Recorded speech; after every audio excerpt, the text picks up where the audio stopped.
Shiiko Sugai, a Federation pilot, an ace among aces, a super unicum who racked up over 100 confirmed kills by the end of the 1-year war.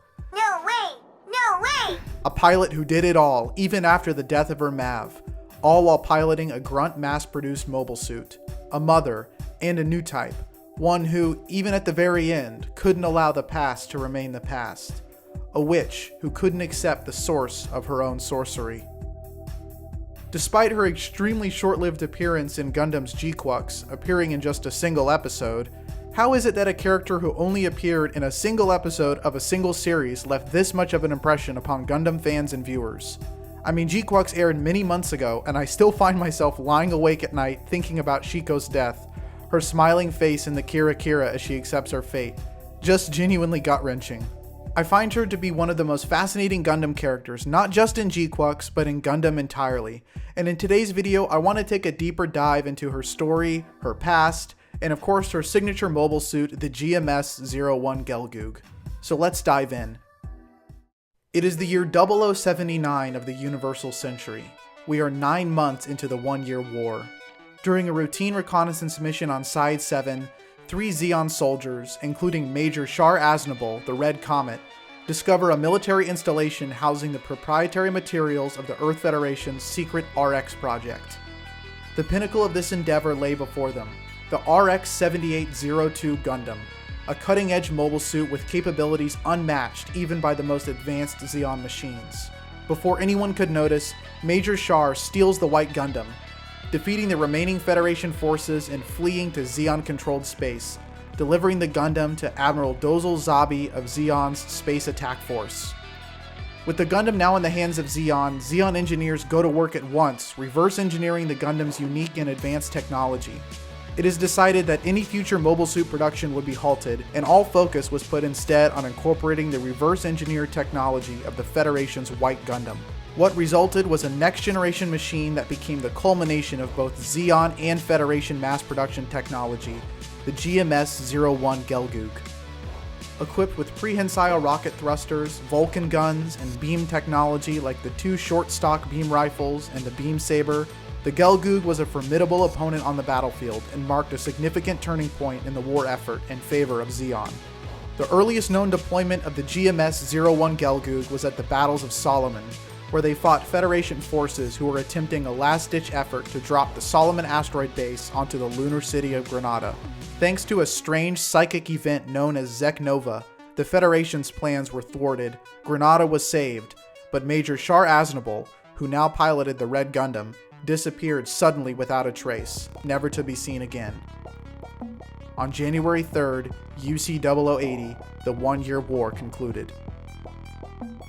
Before the end of the war, however, we know that something else happened. Though Zeon was ultimately victorious, in the midst of the war, one Federation pilot rose above the rest. A pilot so proficient, so deadly, that she became known simply as the Witch. That pilot's name was Shiko. Shiko was an ace among aces, a super unicum, something of a prodigy mobile suit pilot who racked up over 100 confirmed kills over the course of the 1-year war. Based on the reactions of other characters in the show, it can be assumed that both Federation and Zeon soldiers grew to know and to fear the deadly Unicum Witch.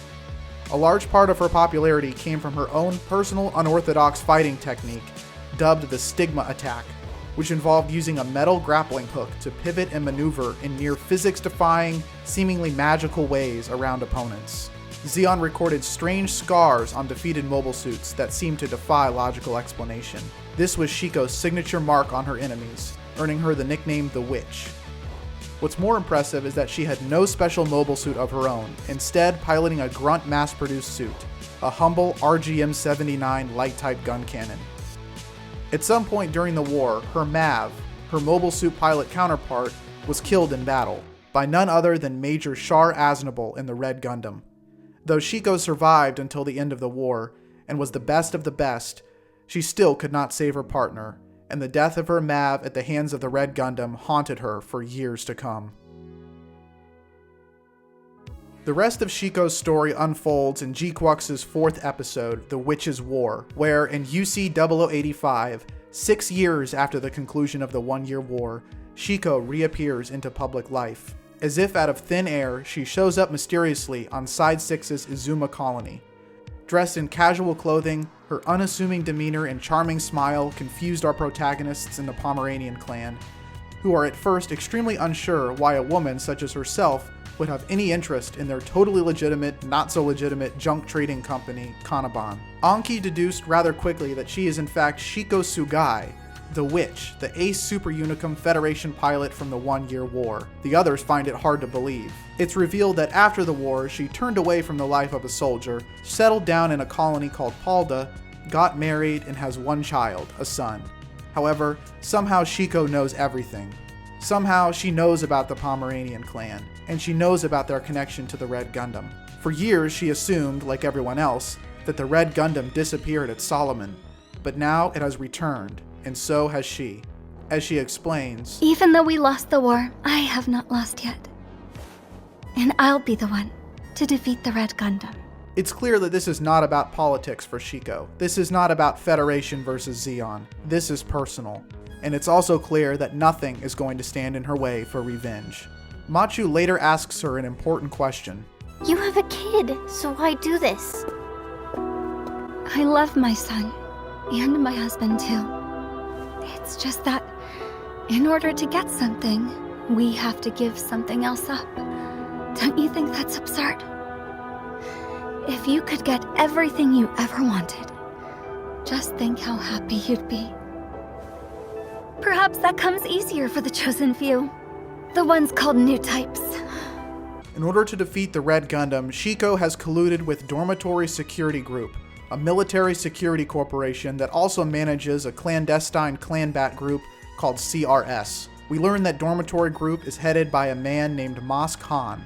Mas Khan's mainline Universal Century counterpart was a leading Federation engineer and expert in Minovsky particle technology, and we can probably assume the same is the case for GQuuuuuX's Mas Khan, who in this timeline appears to have been working with Dormitory Group to continue his cutting-edge mobile suit research several years after the end of the 1-year war. It appears as though Shiko has agreed to work for them in Clanbat, perhaps under the pretenses of some long-standing allegiance with other former Earth Federation military members, maybe as a way to secretly undermine or to get back at Zeon in some way. Either way, they are likely unaware of Shiko's true motives. She tests out Mosk's latest work, an upgraded GMS-01 Gelgoog, which is supposedly even more advanced than Zeon's current technology. Shiko remarks that it's solid, and certainly an upgrade from her Federation gun cannon she used back in the 1-year war, though she seems disappointed that it's still technically a mass-produced unit, and isn't confident something like it could defeat the Red Gundam. When pressed about this worry, with Mosk under the impression that she's worried about the Red Gundam's new type Psychomu system, Shiko gives an unusual answer. New types are of no concern. Just Zeon propaganda. Shiko's response here is strange, because her performance in the 1-year war would certainly suggest her to be a new type herself, something she repeatedly denies, and without a doubt has to have heard from someone else at some point during the war at the very least. If we go back to her response and conversation with Machu, it seems that for Shiko, being a new type has nothing to do with fighting talent, of which she has in spades, but rather that they are the type of people who, quote, get everything they've ever wanted.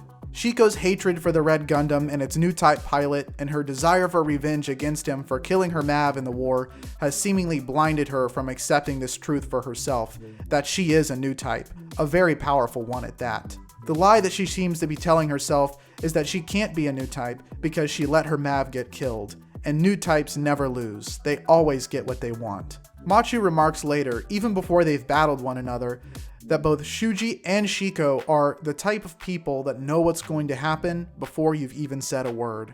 Even before the battle has begun, it's clear Shiko is a new type, who, for reasons yet totally known, is in utter denial about this. When Clanbat begins, the Pomeranians are under the impression that they are facing off against 2 gun cannons, which would certainly be a step up from their previous opponents already, though they quickly learn that they are actually fighting 2 Gelgoogs, one of them piloted by Shiko herself, who comments that she hasn't felt this kind of psychic pressure since the 1-year war. If it wasn't bad enough already, Xavier, Shalia Bull, and the other Zeon forces watching the fight from the Sodan are equally as perplexed, because the Gelgoog is in active service and would never have been sold off to a civilian group like Dormitory in the first place. The whole thing is starting to come apart, as it implies someone in Zeon Upper Commands deliberately smuggled these suits into Dormitory to be upgraded and tested against the Red Gundam. So just to recap, we've got a former Federation super ace piloting a Zeon manufactured Gelgoog that is basically a mass-produced version of the Federation's Gundam, which was upgraded by a former top Federation engineer who now works for a military security corporation that's being secretly funded by someone in the top echelons of Zeon's government and military. Yeah, that's a GQuuuuuX for you. But anything goes in Clan Bat, and the battle begins. Two Gelgoogs piloted by Shiko and her new Mav Bokata against Machu in the GQuuuuuX and Shuji in the Red Gundam. Anki notes that Shiko's tactics here are just like the ones she used during the 1-year war. There's no recon, there's no hesitation, the witch just strikes. With her superior maneuverability and advanced beam weaponry, Shiko is able to quickly overwhelm Machu and Shuji and put the Pomeranians on the back foot. And with the way she's fighting, Bokata starts to realize that this isn't about winning a Clan Bat match, this is about something else. Shuji is only barely able to dodge Shiko's attacks. Mos Khan's new friction cancellation technology he's applied to Shiko's Gelgoog makes her stigma attacks even more unbelievably physics-defying. Again, like a witch performing magic on the battlefield.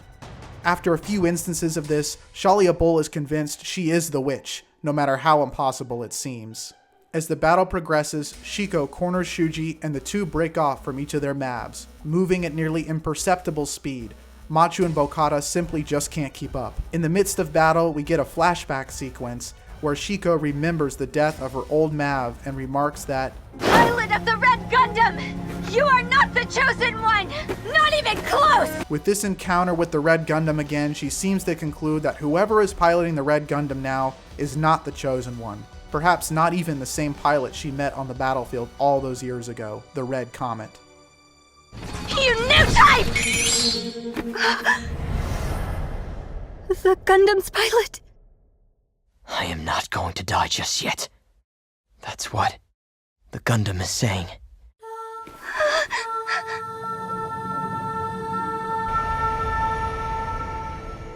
As the fighting reaches its climax, some of those nearby begin to hear a sound.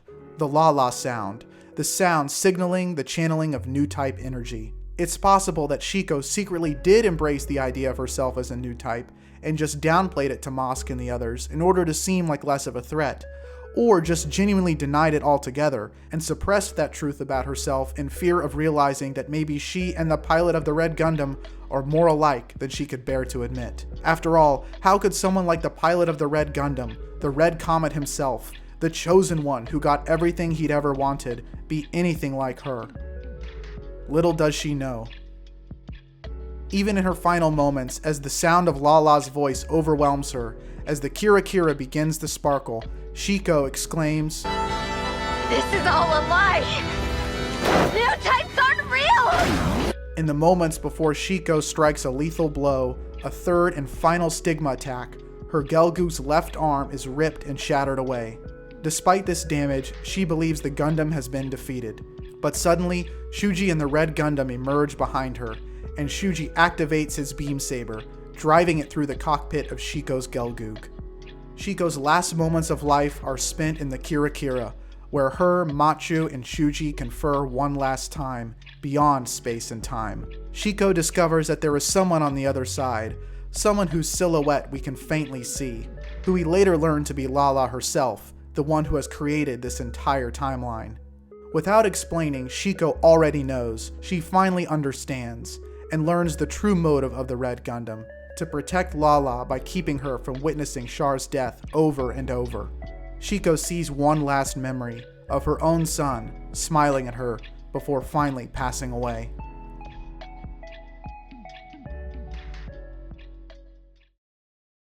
And now, here's the final piece of the puzzle, which can be found on Shiko's own mobile suit this whole time. Emblazoned on the left shoulder of her Gelgoog, the same one that was ripped off as she performed her final stigma attack, is this symbol.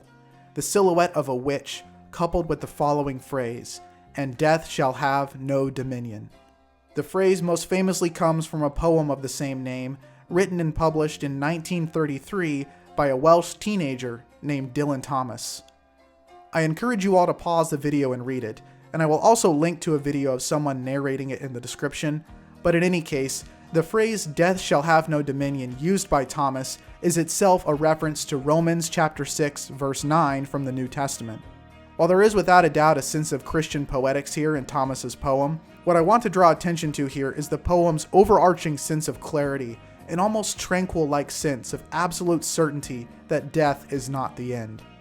There is a lot of sort of brutal imagery, like bones of dead men being picked clean, or people being strapped to wheels and tortured until their muscles twist and snap, or even less graphic imagery of flowers blowing away in the wind or waves crashing on the shore. All of these facets of life are met with the same repeated refrain, "And death shall have no dominion." Obviously, we're meant to understand this poem through the tragedy of Shiko, revealed most clearly here maybe from my favorite line in the poem, "And the unicorn evils run them through." A unicorn evil, like a unique, rare, or special evil, which in this case with Shiko would be the Red Gundam, a mobile suit and weapon that's one of a kind, something that killed both her Mav and her in the end. And then in the last stanza, "Though they be mad and dead as nails, heads of the characters hammer through daisies, break in the sun till the sun breaks down, and death shall have no dominion."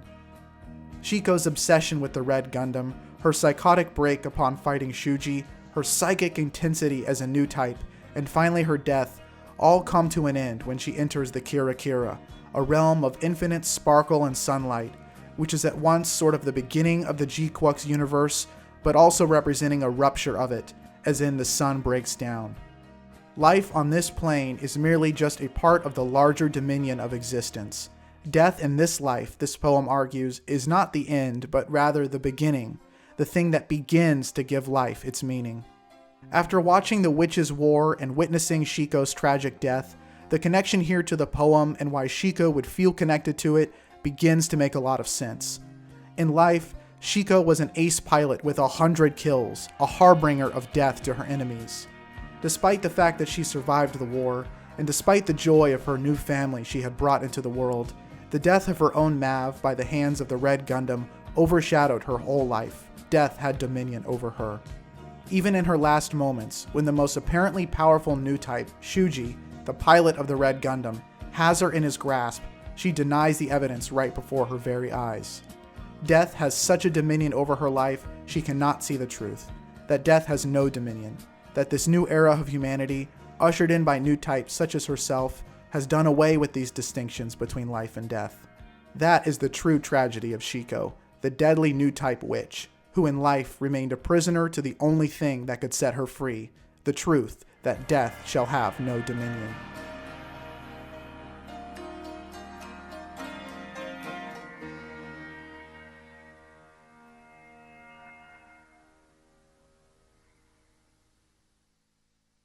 Thank you all for watching this video. This is the first of this style video I've done on this channel. It was quite the undertaking, but I really enjoyed making it. Please give this video a like and consider subscribing. I make videos about Star Wars, Gundam, and other anime properties. Please let me know down in the comments your thoughts on Shiko and GQuuuuuuX as a whole. I think a rewatch of this series, knowing how things connect, really pays off. And me making these kinds of videos really goes a long way to help me appreciate exactly what Studio Khara and the creators of the series were trying to do with this absolutely insane series, and what makes it feel so personally compelling to me. Again, thank you all for watching, and I'll see you all in the next video.